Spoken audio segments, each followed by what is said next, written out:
Hello and welcome back to your favourite YouTube channel बिगन Prashasti. So guys, this is me Vijay. Welcome करते हैं सभी मेरे प्यारे साथियों को आपके अपने चैनल बिगन प्रशस्ति पर। सो गाइस, आज हम लोग यहाँ पर एक डिस्कशन रखेंगे एल्केन के ऊपर। दोस्तों, हम लोग एल्केन का प्रिपरेशंस कंप्लीट कर लिए हैं और आज दोस्तों इस वीडियो में बात करेंगे एल्केन का जनरल प्रॉपर्टीज। दोस्तों, वहां पर रहेंगे फिजिकल एंड केमिकल प्रॉपर्टीज जो होता है एल्केन का, राइट? तो उसके ऊपर चर्चा करेंगे। सो उम्मीद करते हैं मेरे सभी प्यारे साथियों बहुत अच्छे होंगे और स्वस्थ होंगे और बहुत अच्छे तरीके से अपना प्रिपरेशन को चला रहा है। ठीक है, सो चलो हम लोग अपना स्टडी जो है आपका आज का क्लास की शुरुआत करते हैं। और चलो आप लोग अपना कॉपी में हेडिंग लगा लो कि जनरल कैरेक्टरिस्टिक ऑफ एल्केन। सो दोस्तों, यहां पर हम लोग प्रॉपर्टीज के ऊपर चर्चा करेंगे। प्रॉपर्टीज, अब देखो प्रॉपर्टीज जो होता है यहाँ पर एल्केन की दोस्तों, तो ये दो टाइप का प्रॉपर्टीज यहाँ पर हम लोग देखेंगे। एक तो होता है फिजिकल प्रॉपर्टीज, ठीक है।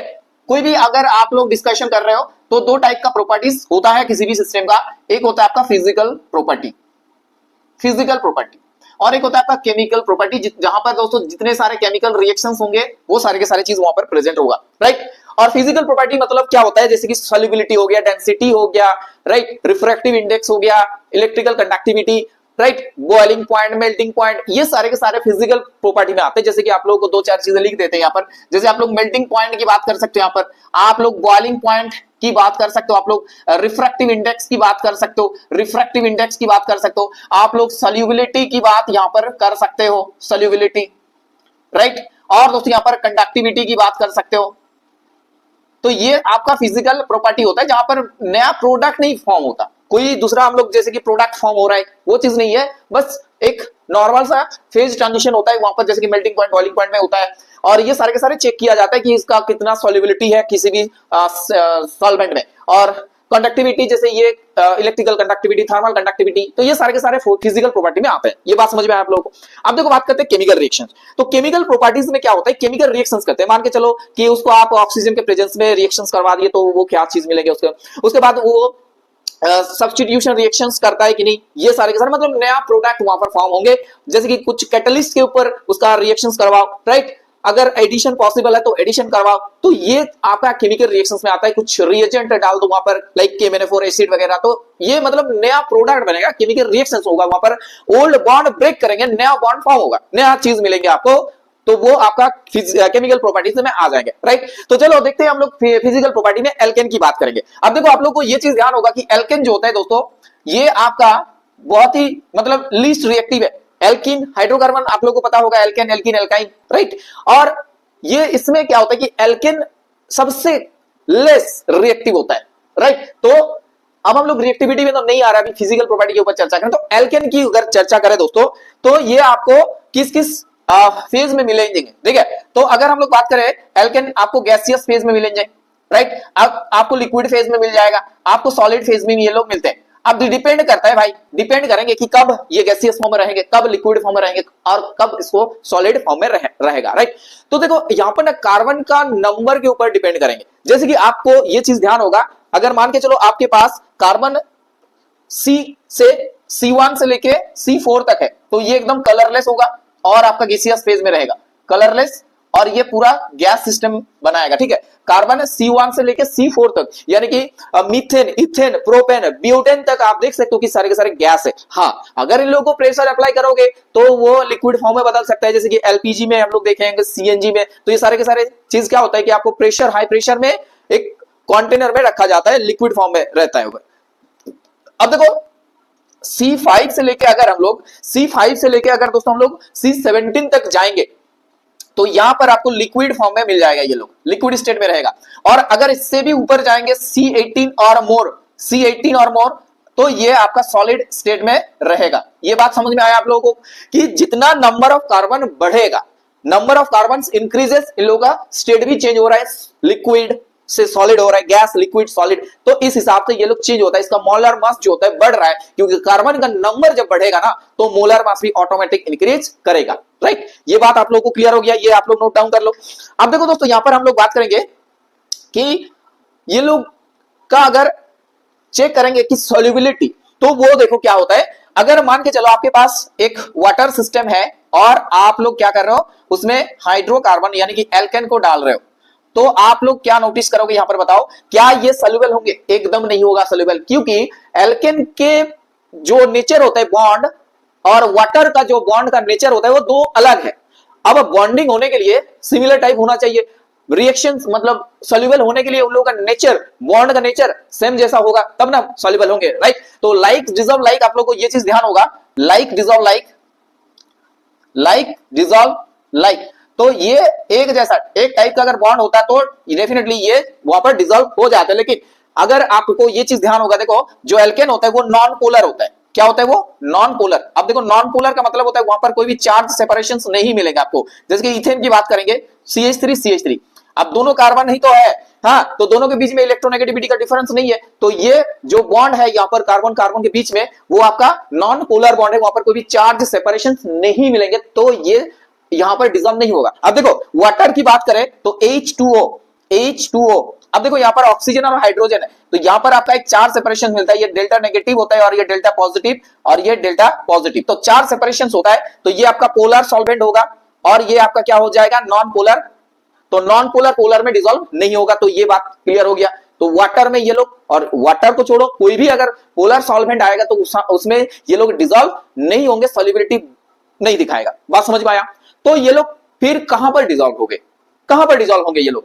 तो इन लोगों को डिसॉल्व करने के लिए इन लोग जैसा, इसके जैसा वहां पर सॉल्वेंट आपको यूज करना पड़ेगा, एंड वो कहां मिलेंगे ना? वो ऑर्गेनिक सॉल्वेंट होता है। तो ऑर्गेनिक सॉल्वेंट अगर आप लोग यूज करते हो यहां पर, ऑर्गेनिक सॉल्वेंट, बात समझ में आ रहा है सबको? ऑर्गेनिक सॉल्वेंट जो होता है, अब देखो ऑर्गेनिक सॉल्वेंट क्या क्या होता है, जैसे कि बेंजीन आपका ऑर्गेनिक सॉल्वेंट है, बेंजीन हो गया, बेंजीन। आप CCl4 की बात कर सकते हो, आप एसीटोन की बात कर सकते हो, आप ईथर की बात कर सकते हो, तो ये सारे के सारे जो है ऑर्गेनिक सॉल्वेंट है और ये इसमें ये लोग डिसॉल्व हो जाते हैं, ठीक है? तो ये क्लियर हो गया आप लोग कहां डिसॉल्व होंगे कहां नहीं होंगे, ठीक है? अब देखो दोस्तों यहां पर अगर हम लोग बात करें तो मेल्टिंग बॉइलिंग पॉइंट की अगर चर्चा करेंगे तो आइसोमर होता है ना इन लोगों का, तो आइसोमर मतलब होता है आपका मॉलिक्यूलर फार्मूला सेम होगा लेकिन डिफरेंट स्ट्रक्चर होगा। जैसे कि आपको एक एग्जांपल से समझाते हैं, मान के चलो आपके पास है C5H12, ये आपका एक हाइड्रोकार्बन है, उसका molar mass molecular formula C5। अब देखो यहां पर से आपको कितने सारे आइसोमर ड्रॉ कर सकते हो। एक तो हम ऐसे कर सकते हैं कि 5 कार्बन को ऐसे लिख, 1 2 3 4 और 5 कार्बन ऐसे लिख दिए। अब देखो कोई जो है और ऐसा लिख सकता है 1 2 3 4 और वो यहां लिख दिए उसको, ठीक है? अब देखो और एक लिखा जा सकता है यहां पर से, आप कार्बन के चारों ओर 4 कार्बन ऐसे प्लेस कर दो, तो ये 3 मिलेंगे आपको। सब में अगर आप इसको कॉन्डेंस कर दो तो देखो यहां पर फुल हाइड्रोजन से अगर इसको कंप्लीट करना है तो हाइड्रोजन लिखो यहां पर, तो ये सारे के सारे हाइड्रोजन है, ये सब हाइड्रोजन है, ठीक है? आप लोग अपना कॉपी में लिख सकते हो हाइड्रोजन है ये सब, ये सारे के सारे हाइड्रोजन है यहां पर, ये सब हाइड्रोजन होंगे यहां पर है। चलो अब नहीं लिख रहे, सब हाइड्रोजन होगा। तो ये ये देख रहे हैं ना, पूरा लीनियर है, एकदम लीनियर है पूरा। ये जो है ये वाला, ये एकदम पूरा लीनियर है। ये देखो थोड़ा यहां पर ना ब्रांच आ चुका है, तो ये ब्रांचिंग हो गया, यहां पर ये ब्रांच आ गया। और ये देखो पूरा मतलब बहुत ज्यादा ब्रांच टाइप स्फेरिकल टाइप का लिख रहा था, स्फेरिकल से लिख सकते हैं उसको, स्फीयर जैसा लग रहा है, स्फेरिकल। अब देखो तीनों में अगर इसका नामकरण कर दो आप A, इसका नामकरण कर दो B और इसका C से डिफाइन करो। तीनों में अगर आप लोग बॉइलिंग पॉइंट चेक करोगे तो डेफिनेटली क्या होंगे पता है कि यहां पर A का सबसे ज्यादा बॉइलिंग पॉइंट होगा। तो बॉइलिंग पॉइंट ऑर्डर की बात करें तो A का सबसे ज्यादा बॉइलिंग पॉइंट होगा, उसके बाद आएगा B, अब उसके बाद आएगा C। अब देखो क्यों ऐसा हो रहा है, क्या कारण है इसके पीछे वो समझाते हैं। सरफेस एरिया आपका जितना ज्यादा होगा कांटेक्ट एरिया बढ़ेगा, वैन डेर वाल्स फोर्स बढ़ेंगे, क्योंकि ये लोग जिस फोर्स के द्वारा एक दूसरे के साथ कनेक्टेड रहता है वो होता है बहुत ही weak van der Waals force, ठीक है? Van der Waals force VDW, van der Waals force, ये चीज समझ में आया आपको? अब देखो सरफेस एरिया बढ़ेगा तो कांटेक्ट बढ़ेगा। सरफेस एरिया यहां पर मैक्सिमम है, यहां पर सरफेस एरिया क्या है? मैक्सिमम है, तो यहां पर कांटेक्ट एरिया ज्यादा रहेगा, कांटेक्ट एरिया मैक्सिमम रहेगा। अब कांटेक्ट एरिया मैक्सिमम रहेगा तो मैक्सिमम इंटरेक्शंस भी बढ़ेंगे कि नहीं बताओ? मैक्सिमम इंटरेक्शन होगा यहां पर। अब जितना ज्यादा इंटरेक्शन होगा वहां पर फोर्स ज्यादा रहेंगे, उसको बॉयल करने के लिए ज्यादा एनर्जी का रिक्वायरमेंट होगा, तो डेफिनेटली यहां पर देख सकते हो लीनियर फॉर्म में आपका बॉइलिंग पॉइंट मैक्सिमम होता है। यहां पर बॉइलिंग पॉइंट क्या होता है? मैक्सिमम। ये चीज समझ में आपको? अब देखो यहां पर ब्रांचिंग आ गया तो थोड़ा वीक इंटरेक्शन होगा। अब यहां देखो स्फेरिकल फॉर्म हो रहे हैं। अब दोनों स्फेरिकल चीज एक जगह में क्या होता है, ये लोग कांटेक्ट करते हैं एक ही जगह, तो मिनिमम सरफेस एरिया होता है यहां पर जो होता है minimum surface area, minimum surface area होता है। एंड दैट्स व्हाई इसका जो है आपका बॉइलिंग पॉइंट मिनिमम होगा, लिस्ट होगा। तो इस टाइप का सवाल आपसे पूछते हैं कि एक मॉलिक्यूलर फार्मूला दे दिया, उसमें कितने सारे आइसोमर ड्रॉ कर सकते हो, चेन आइसोमर आप लोग, राइट, और उसको फिर अरेंज करो according to their increasing boiling point. तो ये सारा कॉन्सेप्ट आपको बता दिए। और जितना नंबर ऑफ कार्बन्स बढ़ेंगे आप उतना ही ज्यादा नंबर ऑफ वहां पर आइसोमर ड्रॉ कर सकते हो। बात क्लियर हो गया भाई? सबको समझ में आ गया? अब देखो यहां पर हम लोग केमिकल प्रॉपर्टीज में आते हैं धीरे धीरे। सब सही चल रहा है एकदम? हाँ। अब देखो केमिकल प्रॉपर्टीज इन लोगों का क्या क्या होता है। तो पहला बात यह है कि ये लोग ना बहुत अच्छा फ्यूल है। अब फ्यूल का मतलब क्या भाई? कि एक सब्सटेंस है जिसको बर्न करने में एनर्जी मिलता है। तो हाइड्रोकार्बन एक बहुत ही अच्छा फ्यूल है, जिसको बर्न करेंगे तो एनर्जी वहां से मिलेगा। तो केमिकल प्रॉपर्टीज में अभी हम लोग चलेंगे तो इसको इरेज कर देते हैं, तो केमिकल प्रॉपर्टी रखने दो पूरा। तो पहला बात करेंगे हम लोग कंबशन की। अब देखो दोस्तों कंबशन क्या होता है, यहां पर ऑक्सीजन रहेगा, ऑक्सीजन के प्रेजेंस में वे लोग रिएक्शंस करेंगे, बर्न करना है आपको। तो एक छोटा सा हाइड्रोकार्बन लेते हैं, ऑक्सीजन यहां लिखते हैं, और इसको क्या करेंगे? बर्न करेंगे, हीट करना होगा।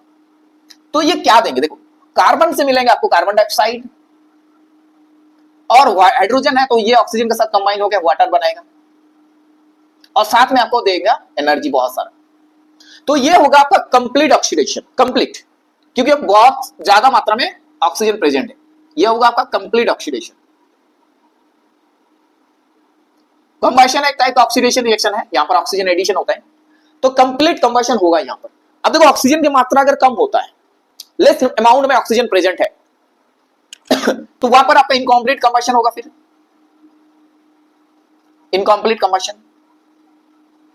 और अगर इनकम्प्लीट कंबशन होता है तो वहां पर CO2 नहीं बनेगा, एक पॉइजनस गैस बनेगा जो कि बहुत ही खतरनाक है, कार्बन मोनोऑक्साइड, राइट। तो ये चीज समझ में आ गया आप लोगों को कि कंप्लीट कंबशन और इनकम्प्लीट कंबशन। अब देखो ये ऑक्सीडेशन को अगर हम लोग कंट्रोल वे में करें, कंट्रोल वे में करें तो चीजें और भी अलग अलग मिल सकता है। तो कंट्रोल ऑक्सीडेशन क्या होता है? कंट्रोल्ड कैटलिस्ट के प्रेजेंस में ये कंट्रोल ऑक्सीडेशन हम लोग करते हैं। जैसे कि मान के चलो मीथेन है आपके पास, CH4 है, और CH4 को आप कॉपर कैटलिस्ट के प्रेजेंस में रिएक्शंस कर रहे हो, और हाई टेम्परेचर हाई प्रेशर यहां पर देते हो। हाई टेम्परेचर हाई प्रेशर, बहुत ज्यादा टेम्परेचर और बहुत ज्यादा प्रेशर यहां पर लगेगा, तो ये CH4 अल्कोहल में बदलेंगे, CH3OH इसमें बदल जाएगा। बात समझ में आया? तो ये चीज को अच्छे से समझ लो आप लोग कि ऑक्सीडेशन मतलब ऑक्सीजन के प्रेजेंस में रिएक्शंस, ये तो पता है, लेकिन और भी बहुत सारा तरीका है, तो जहां पर से अलग अलग प्रोडक्ट मिलते हैं, डिफरेंट टाइप ऑफ कैटलिस्ट डाला जाता है वहां पर। एक ये एग्जांपल आपको बता दी कि मीथेन से अगर मिथानॉल बनाना है तो ये चीज अपना सकते हो। अब देखो दोस्तों मीथेन में अगर आप मॉलिब्डेनम ऑक्साइड के साथ MO2O3 मॉलिब्डेनम ऑक्साइड के साथ इसका रिएक्शन करते हो, उसका ऑक्सीडेशन करते हो, तो आपको क्या मिलेंगे बताओ? आपको वहां पर क्या मिलेंगे? तो यहां पर भी प्रेशर टेम्परेचर लगता है, लेकिन ज्यादा टेम्परेचर नहीं लगेगा, नॉर्मल 450 के आसपास देना होगा। तो ये मीथेन ऑक्सीडेशन करना होगा, ऑब्वियसली यहां पर ऑक्सीजन रहेगा, तो ये आपका कंट्रोल ऑक्सीडेशन करेंगे, और कंट्रोल ऑक्सीडेशन के बाद जो प्रोडक्ट दे रहा है वो आपका देगा फॉर्माल्डिहाइड। तो ये दो रिएक्शंस बहुत इंपॉर्टेंट है। मीथेन को लेके आपको समझा दिए कि मीथेन से मिथानॉल कब बनेंगे, जब कॉपर कैटलिस्ट यूज किया जाएगा, वहां पर कंट्रोल्ड वे में ऑक्सीडेशन किया जाएगा in presence of high temperature and pressure, तो आपको मिथानॉल मिलेंगे। अब मीथेन को अगर ऑक्सीजन के प्रेजेंस में मॉलिब्डेनम ऑक्साइड उसके ऊपर रिएक्शंस करेंगे तो ये मिथानॉल यानी कि आपका फॉर्माल्डिहाइड में बदलेंगे। इन लोगों का नाम पता होगा आप लोगों को, मिथानॉल और मिथानॉल। अब देखो हम लोग चलते हैं दोस्तों बहुत सारा रिएक्शंस नहीं मिलेंगे आपको, पता होगा, क्योंकि ये जो इनर्ट होता है, क्योंकि कोई भी ना मॉलिक्यूल रिएक्शंस कब दिखाते पता है आप लोगों को? रिएक्शन, केमिकल रिएक्टिविटी के पीछे क्या राज है? कोई भी सिस्टम केमिकल रिएक्टिविटी कब दिखाते बताओ? केमिकल रिएक्टिविटी कब शो करते हैं कोई भी चीज? एक तो उसके पास पोलर बॉन्ड होना चाहिए,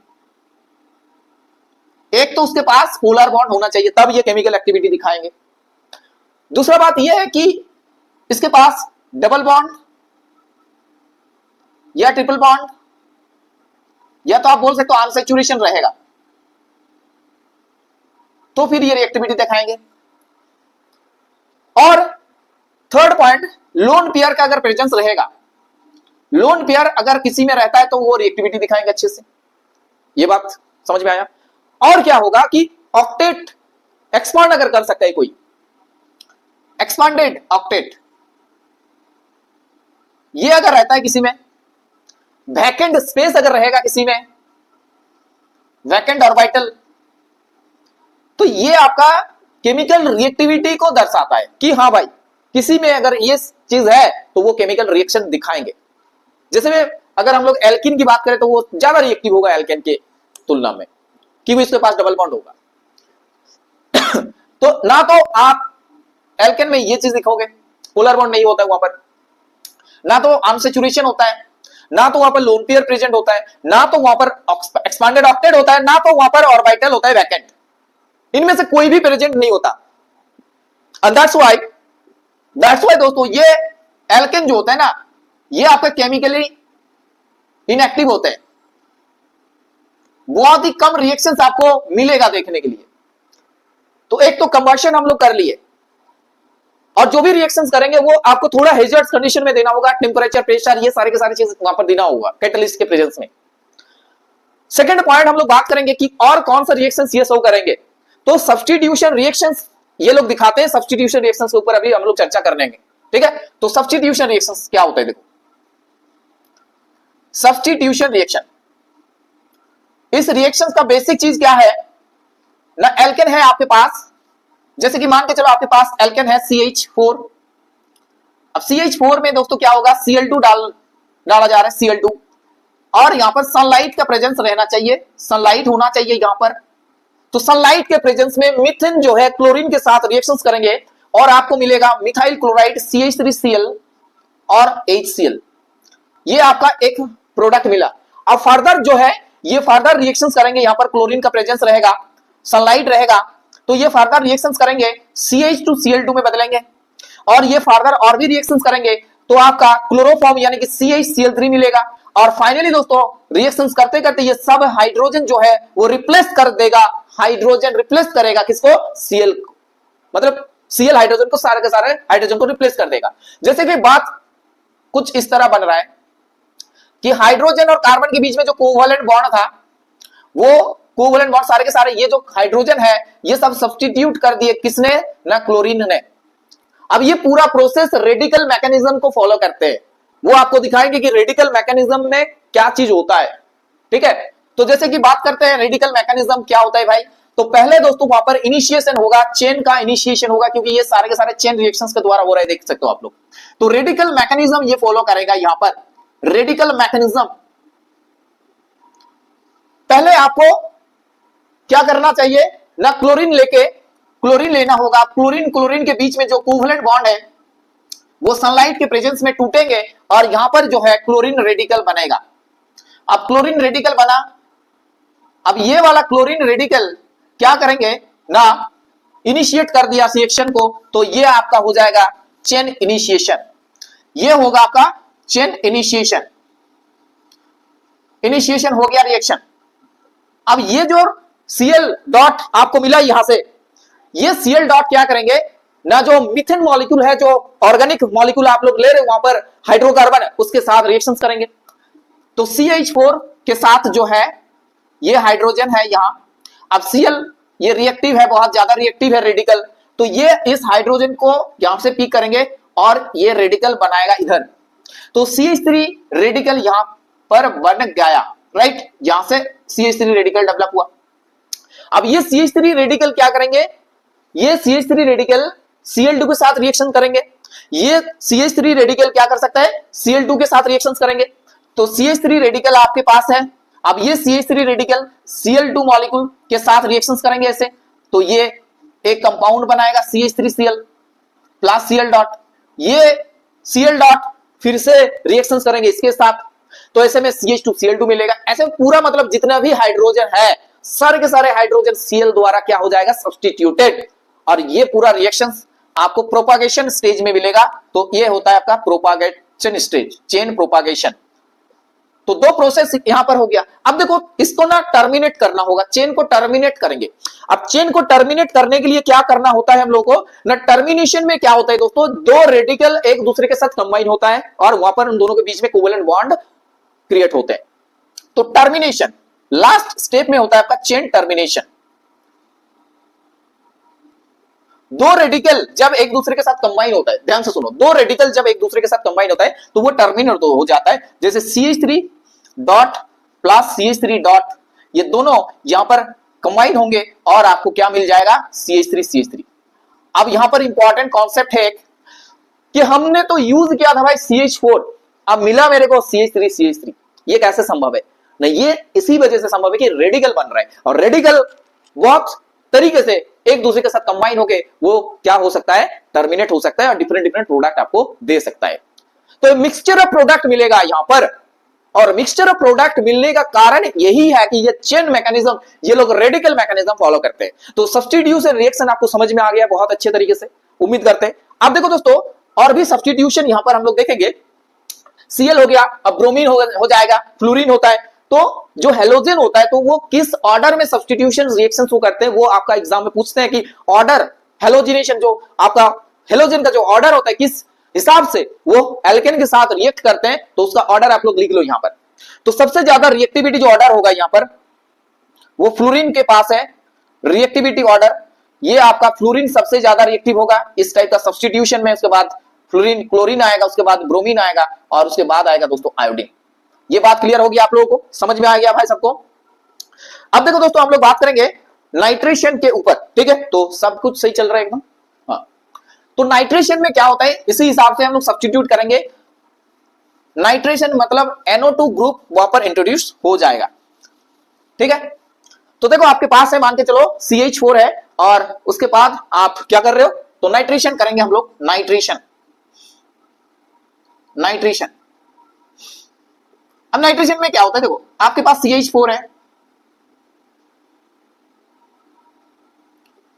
अब आपको ये हाइड्रोजन को चेंज करना है, नाइट्रिक एसिड दे दो, नाइट्रिक एसिड वेपर, और यहां हाई टेम्परेचर दे दो। तो क्या हो जाएगा, ये हाइड्रोजन जो है ना वो NO2 ग्रुप में रिप्लेस हो जाएगा। ये तो ये नाइट्रेशन ऐसे आप लोग कर सकते हो। और अगर आपके पास जैसे कि यहां पर और भी पॉसिबिलिटी नहीं है, एक ही टाइप का हो सकता है CH3NO2, लेकिन अगर हाइड्रोकार्बन थोड़ा ज्यादा नंबर का होगा, जैसे कि CH3 CH2 CH3 की बात करें, तो वहां पर डिफरेंट टाइप का मिक्सचर ऑफ नाइट्रेशन हो सकता है। वहां पर नाइट्रेशन अगर आप लोग करते हो यहां, तो डिफरेंट टाइप ऑफ प्रोडक्ट आपको मिल सकता है। जैसे CH3 CH2 CH2NO2, ये एक प्रोडक्ट आपको मिलेगा। उसके बाद ये यहां पर भी सब्स्टिट्यूशन हो सकता है, तो आपको ये प्रोडक्ट भी मिलेगा यहां पर, CH3 CHNO2 CH3। बात समझ में आ रहा है भाई सबको, क्लियर हो गया ये चीज, समझ में आ रहा है। अब देखो इतना ज्यादा टेम्परेचर में आप हीट करो, मान लो चलो बहुत ज्यादा टेम्परेचर, तो इतने ज्यादा टेम्परेचर में जब हीट करोगे तो कार्बन कार्बन बॉन्ड टूट जाता है, कार्बन कार्बन बॉन्ड यहां टूट जाता है, और भी आपको प्रोडक्ट यहां पर मिल सकता है। जैसे CH3NO2 मिलेगा, ये मिल सकता है आपको, ये मिलेगा। तो ये मिक्सचर ऑफ प्रोडक्ट यहां पर देगा ये लोग, ठीक है। तो प्रोपेन को अगर नाइट्रेशन करेंगे तो इतने सारे प्रोडक्ट मिलेगा। अब देखो नाइट्रेशन हो गया, अब सल्फोनेशन करेंगे, तो सल्फोनेशन में क्या होता है, देखो H2SO4 यूज किया जाता है हाई टेम्परेचर, तो यहां आपको H2SO4 यूज करेंगे हम लोग, H2SO4 यूज करो, हाई टेम्परेचर H2SO4। अब क्या होता है यहां पर, जब H2SO4 हम लोग यूज करते हैं दोस्तों, तो क्या चीज बनता है पता है आप लोगों को? नहीं, ये SO3H ग्रुप में बदल जाता है, CH3 CH2 CH2 SO3H। अगर मीथेन के साथ करेंगे सल्फोनेशन सल्फोनेशन सल्फोनेशन, तो यहां पर भी क्या हो जाएगा, CH3 SO3H। अब देखो हाई टेम्परेचर में तो यहां पर से मिक्सचर ऑफ प्रोडक्ट आपको मिल सकता है, ठीक है, यहां पर से आपको मिक्सचर ऑफ प्रोडक्ट मिलेगा। बात क्लियर हो गया? अब देखो एक रिएक्शन होता है, इसका नाम है दोस्तों पायरोलाइसिस। क्या होता है? पायरोलाइसिस। तो पायरोलाइसिस रिएक्शन में क्या होता है देखेंगे हम लोग अभी। पायरोलाइसिस में दोस्तों हाई टेम्परेचर में एल्केन को रिएक्शन किया जाता है, हाई टेम्परेचर वहां पर लगते हैं और क्रैकिंग होता है, क्रैकिंग, राइट, क्रैकिंग मतलब टूट जाना यहां पर। तो पायरोलाइसिस, पायरोलाइसिस, पायरोलाइसिस मतलब क्रैकिंग होता है, cracking of carbon carbon bond.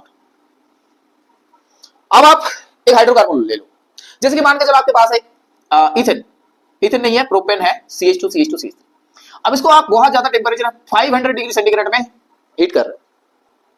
अब देखो मिक्सचर ऑफ हाइड्रोकार्बन मिलेगा यहां पर, मिक्सचर ऑफ हाइड्रोकार्बन क्या क्या हो सकता है देखो, आपको ये मिलेगा CH3 CH double bond CH2, ये मिलेगा आपको, यहां से इथिलीन मिलेगा, ये मिलेगा आपको, यहां से हाइड्रोजन मिलेगा, राइट। तो ये सारे के सारे यहां पर से आपको मीथेन भी मिल सकता है, राइट। तो पायरोलाइसिस मतलब देखो कि एक आपके पास हाइड्रोकार्बन है लंबा चेन, और भी ज्यादा लंबा होंगे तो और भी ज्यादा चीजें मिलेंगे यहां पर, तो वहां पर क्रैकिंग होता है कार्बन कार्बन बॉन्ड की, और उससे छोटा आपको प्रोडक्ट्स मिल जाएगा। जैसे यहां पर हाइड्रोजन डिहाइड्रोजन हुआ है, डिहाइड्रोजनेशन, हाइड्रोजन एलिमिनेट होकर ये एक अनसैचुरेटेड सिस्टम प्रोपीन में बदल गया है, ये दिख पा रहे हैं, यहां पर हाइड्रोजन निकल के यहां आ गया है, और ये टूट के यहां पर मीथेन बना, ये इथिलीन बना है। बात समझ में आ रहा है सबको? अब ये तो हो गया आपका क्रैकिंग। और क्या हाइड्रोकार्बन का रिएक्शन होता है, एक होता है आपका आइसोमेराइजेशन, आइसोमेराइजेशन फॉर्म होता है, ठीक है, आइसोमेराइजेशन वहां पर क्या होगा, फॉर्म होगा। तो आइसोमेराइजेशन हम लोग कैसे फॉर्म करते हैं देखो, आइसोमेराइजेशन मतलब दोस्तों क्या होता है, मॉलिक्यूलर फार्मूला सेम रहता है बट वो कुछ अलग ही एक आइसोमर में बदल जाता है। तो आप लोग बस एक एक करके रिएक्शंस को देखते चलो भाई। आइसोमेराइजेशन, आइसोमेराइजेशन में दोस्तों क्या होता है कि मॉलिक्यूलर फार्मूला तो सेम ही रहता है बट उसका स्ट्रक्चर चेन उसका चेंज हो जाता है। तो एक एग्जांपल लेते हैं, आपके पास है CH3 CH2 CH3 and CH3। अब इसका नाम है दोस्तों क्या, इसका नाम है ब्यूटेन, एन ब्यूटेन। तो ये है आपका एन ब्यूटेन।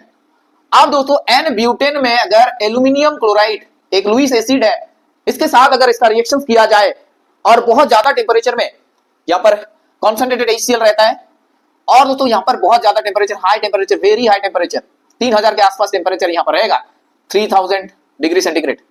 तो ये आइसोमराइज कर जाएंगे, ये एन ब्यूटेन से आइसोब्यूटेन हो जाएगा। CH3 CH यहां चले आएंगे CH3 और आपका ये CH3, तो 2 मिथाइल, इसका नाम है 2 मिथाइल प्रोपेन, 2 मिथाइल प्रोपेन आपको मिल जाएगा, आइसोब्यूटेन यहां पर से मिल जाएगा। बात समझ में आया? ये है आपका आइसोब्यूटेन, आप आइसोब्यूटेन भी बोल सकते हो इसको, और इसको दोस्तों 2 मिथाइल प्रोपेन भी बोल सकते हो, 2 मिथाइल प्रोपेन।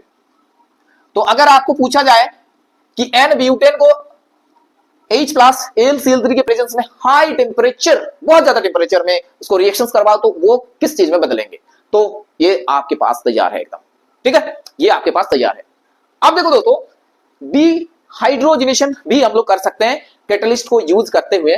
जैसे कि आपके पास है, मान के चलो आपके पास है इथेन, ठीक है, तो डिहाइड्रोजनेशन हम लोग करेंगे। देखो यहां पर हेडिंग करते हैं डिहाइड्रोजनेशन, डिहाइड्रोजनेशन। तो मान के चलो आपके पास है इथेन CH3 CH3। अब इसमें से अगर डिहाइड्रोजनेशन करेंगे तो क्या मिलेगा भाई, सिंपल सी बात है सर, डबल बॉन्ड आ जाएगा और हाइड्रोजन मिलेगा। तो कौन सी चीज के ऊपर ये चीज मतलब रिएक्शंस करेंगे, नॉर्मली तो नहीं होगा, टेम्परेचर तो लगेगा जरूर, टेम्परेचर तो आपको देना पड़ेगा भरपूर मात्रा में, और साथ में कैटलिस्ट क्रोमियम Cr2O3 और एल्यूमिनियम ऑक्साइड Al2O3, और साथ में आपको लगभग 500 से 700 डिग्री सेंटीग्रेड टेम्परेचर का रिक्वायरमेंट है यहां पर, तब जाके ये डिहाइड्रोजनेशन होगा और ये एल्किन आपको मिल जाएगा। बात समझ में आए? अब देखो हम लोग ना क्या कर सकते हैं कि आपके पास मान के चलो कि एक लंबा सा चेन है, 7 मेंबर कार्बन का एक लंबा चेन है, और उसमें डिहाइड्रोजिनेशन करेंगे तो वो रिंग में बदल जाता है, तो वो भी इंपॉर्टेंट है, तो वो भी आपको आप लोगों के लिए लिख रहे हैं। देखो तो जैसे कि आपके पास है, मान के चलो ये थोड़ा इरेज करते हैं ऊपर वाला, आपके पास है एन हेक्सेन, ठीक है, एन हेक्सेन आपके पास एन हेक्सेन है। अब एन हेक्सेन को दोस्तों प्लैटिनम पीटी के ऊपर और 400 से 600 डिग्री ये टेम्परेचर में हीट करो तो री एरोमेटाइजेशन ये क्लोज हो जाता है, रिंग और बेंजीन फॉर्म कर लेता। अगर आपको एन हेक्सेन ना देके एन हेप्टेन दिया और ये सारे के सारे चीज यहां पर सेम हो रहा है हाई टेम्परेचर, तो ये आपका टोलुइन बनेगा, मिथाइल बेंजीन। यहां पर आपको क्या मिलेगा? Methyl benzene. तो ये जितने भी रिएक्शंस अभी तक किए हम लोग सब ना ड्रास्टिक कंडीशन में हो रहा है, बहुत ज्यादा टेम्परेचर, बहुत ज्यादा प्रेशर, क्योंकि ये लोग है ही लेस रिएक्टिव, रिएक्शंस उतना आसानी से नहीं करते ये लोग, इसलिए रिएक्शंस करेंगे but high temperature high pressure catalyst के प्रेजेंस में, राइट। जैसे नाइट्रेशन किया हम लोग, देखो नाइट्रेशन करने के टाइम नाइट्रिक एसिड वेपर देना पड़ा है, उसके बाद इतना ज्यादा टेम्परेचर, तब जाके एक हाइड्रोजन रिप्लेस हो रहा है NO2 ग्रुप के द्वारा, तो कितना ड्रास्टिक कंडीशन हो रहा है, बहुत टफ है, राइट। तो रिएक्शंस यहां पर होंगे बट थोड़ा दिक्कत फेस करना पड़ेगा, वहां पर थोड़ा ड्रास्टिक कंडीशन आपको अप्लाई करना पड़ेगा। अब आगे में देखेंगे हम लोग एल्कीन में बहुत सारा और भी आपको रिएक्शंस मिलेंगे, जैसे यहां पर एडिशन रिएक्शंस की बात ही नहीं करेंगे क्योंकि ऑक्सीडेशन है ही नहीं यहां पर, तो एडिशंस कहां से होंगे? यहां पर इलेक्ट्रोफिलिक सब्स्टिट्यूशन रिएक्शंस नहीं होंगे, यहां पर इलेक्ट्रोफाइल अटैक ही नहीं करेंगे, पाई बॉन्ड है ही नहीं। बात समझ में आ रहा है आप लोगों को? यहां पर ना तो हम लोग ओजोन के साथ रिएक्शंस करते हैं, ओजोनाइट फॉर्म बनेगा ही नहीं, ओजोन रिएक्शंस करेंगे ही नहीं वहां पर। तो ये बहुत ही लिमिटेड रिएक्शंस यहां पर देखेंगे, और भी चीजें अगर हम लोग नोटिस करेंगे तो एल्कीन और एल्काइन के ऊपर अभी चर्चा करेंगे। नेक्स्ट लेक्चर में हम लोग धीरे धीरे बढ़ेंगे, क्योंकि एक ही लेक्चर में सारी चीज अगर बता दिए तो आप लोगों को भी उतना पैसेंस नहीं है और आप लोगों को बोरिंग भी लग जाएगा। तो छोटा छोटा वीडियो में छोटा छोटा टॉपिक, एक एक टॉपिक हम लोग कंप्लीट करते हैं, वो ये चलेंगे ऐसे और सिलेबस को कंप्लीट करेंगे। तो आप लोग जिसने भी वो लेक्चर नहीं देखे जहां पर एल्केन का प्रिपरेशंस किए हैं, तो एल्केन का प्रिपरेशंस वाला वीडियो देखो, उसके बाद एल्केन का प्रॉपर्टीज में आ जाओ और प्रॉपर्टीज में देखो कितने सारे प्रॉपर्टीज है यहाँ पर। आज ही दोस्तों हम लोग बात करें शॉर्ट में हम लोग रिवीजन कर लेते हैं कि फिजिकल प्रॉपर्टी देखें हम लोग कि सॉल्युबिलिटी वाला चीज की भी ये लोग नॉन पोलर है, तो नॉन पोलर सॉल्वेंट में डिसॉल्व होंगे, पानी में डिसॉल्व नहीं होगा। अब उसके बाद हम लोग देखेंगे क्या कि ये लोग ना बहुत मतलब लिक्विड गैस सॉलिड स्टेट में रहेंगे। सीएनजी की बात करें तो वहां पर compressed natural gas methane component है वहां पर। एलपीजी में जो है ब्यूटेन आइसोब्यूटेन, थोड़ा सा प्रोपेन रहेगा, तो ये सारे के सारे कंप्रेस करके लिक्विड फॉर्म में रखा जाता है इन लोगों को। अब इन लोगों का बॉइलिंग पॉइंट की अगर चर्चा करेंगे तो आइसो वाला सिस्टम जो था ना वहां पर आइसोमेरिज्म, ठीक है, तो जो सबसे मतलब ब्रांच था, मैक्सिमम ब्रांच होंगे तो उसका बॉइलिंग पॉइंट कम होगा, मिनिमम सरफेस एरिया है, इसी वजह से कांटेक्ट एरिया नहीं है, कम है कांटेक्ट एरिया, तो वैन डेर वाल्स फोर्स भी कम होंगे। और जहां पर देखिए कि लंबा चेन है पूरा स्ट्रेट चेन, तो वहां पर बहुत ज्यादा मैक्सिमम इंटरेक्शंस हो रहा था, तो बॉइलिंग पॉइंट बढ़ रहा था। फिर हम लोग केमिकल एक्टिविटी में आए, केमिकल रिएक्शंस में तो कंबर्शंस किए, कंप्लीट कंबर्शंस, इनकम्प्लीट कंबर्शंस, कंट्रोल ऑक्सीडेशंस किए कॉपर के प्रेजेंस में, मॉलिब्डेनम ऑक्साइड के प्रेजेंस में, तो मीथेन के साथ ट्रीटमेंट किए तो अलग अलग प्रोडक्ट मिला, मिथानॉल बना, मिथानॉल मिला। उसके बाद हम लोग क्या देखे दोस्तों कि जो सब्स्टिट्यूशन रिएक्शंस होता है कि हाइड्रोजन को किसी रेडिकल द्वारा सब्स्टिट्यूट कर रहे हो क्लोरीन, तो वहां पर चेन मैकेनिज्म फॉलो होता है, और चेन मैकेनिज्म वहां पर क्या देखे हम लोग कि chain initiation, chain propagation and chain termination, ये 3 प्रोसेस के द्वारा रिएक्शन कंप्लीट होते हैं और डिफरेंट मिक्सचर ऑफ प्रोडक्ट मिल रहा है। आप ना मीथेन यूज करो भाई, आपको at the end of the product इतने सारे चीज मिल रहे हैं, हाँ, क्लोरोफॉर्म मिल रहा है, CCl4 मिल रहा है, इथेन मिल रहा है, CH3Cl मिल रहा है, मतलब मिक्सचर ऑफ प्रोडक्ट। बात समझ में आ रहा है? और यहाँ पर जो हेलोजन जो काम मतलब रिएक्शन में भाग लेते हैं उन लोगों का रिएक्टिविटी होता है, फ्लोरीन सबसे ज्यादा तेज रिएक्टिव है, उसके बाद क्लोरीन, ब्रोमीन, आयोडीन, ये ऑर्डर आपको बता दिए थे। उसके बाद हम लोग नाइट्रेशन देखें कि नाइट्रेशन NO2 ग्रुप द्वारा क्या कर सकते हैं हम लोग, उसको सब्स्टिट्यूट कर सकते हैं मीथेन का जो हाइड्रोजन है उसको, और वहां पर बहुत ज्यादा टेम्परेचर और नाइट्रिक एसिड वेपर यूज करना पड़ा हम लोगों को, इसीलिए देख सकते हो आप लोग इतना ज्यादा ड्रास्टिक कंडीशन है। उसके बाद प्रोपेन के साथ नाइट्रेशन किया तो मिक्सचर ऑफ प्रोडक्ट मिला, ठीक है, क्योंकि इतना ज्यादा टेम्परेचर में आप प्रोपेन ले रहे हो तो प्रोपेन तो बीच में टूटेंगे भाई, कार्बन कार्बन बॉन्ड तो टूट जाएंगे ना इतना ज्यादा टेम्परेचर में। तो वही वाला कॉन्सेप्ट हम पायरोलाइसिस में अप्लाई किए कि पायरोलाइसिस में क्या होता है कि वो बॉन्ड टूट जाते हैं, carbon carbon mixture of product बनते हैं, वहां पर कभी हाइड्रोजन भी निकल जाता है, एल्कीन भी बन जाता है। तो एक लंबा सा हाइड्रोकार्बन को अगर पायरोलाइसिस किया जाए, क्रैकिंग किया जाए तो छोटा छोटा भाग में डिवाइड हो जाता है, एल्केन डिफरेंट टाइप को मिलेगा आपको, साथ में हाइड्रोजन भी मिलेगा। ये होता है आपका क्रैकिंग। आइसोमरिज्म देखा हम लोग कि वहां पर एल्यूमिनियम क्लोराइड लुईस एसिड के प्रेजेंस में अगर वहां पर HCl और साथ में अगर हम लोग हीट कर दे तो वो आइसोमराइज हो जाता है, जैसे ब्यूटेन है तो वो आइसोब्यूटेन में बदल रहा है।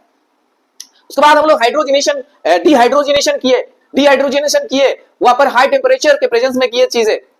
हाँ, एल्यूमिनियम ऑक्साइड आए, उसके बाद आपको क्रोमियम ऑक्साइड के साथ इथेन का रिएक्शंस किए तो फिर इथिलीन बना वो। और यही वाला चीज डिहाइड्रोजन के द्वारा ही दोस्तों हम लोग एरोमेटिक कंपाउंड भी बना सकते हैं वहां पर, जैसे NHN अगर लेके और उसको PT के साथ लगभग 500 डिग्री 600 डिग्री सेंटीग्रेड में अगर हीट करेंगे तो वो एरोमेटिक कंपाउंड बनेंगे, वहां पर से बेंजीन बनेगा। और अगर N-हेप्टेन लेंगे ना तो वहां से आपको मिथाइल बेंजीन या टोल्यूइन मिलेगा।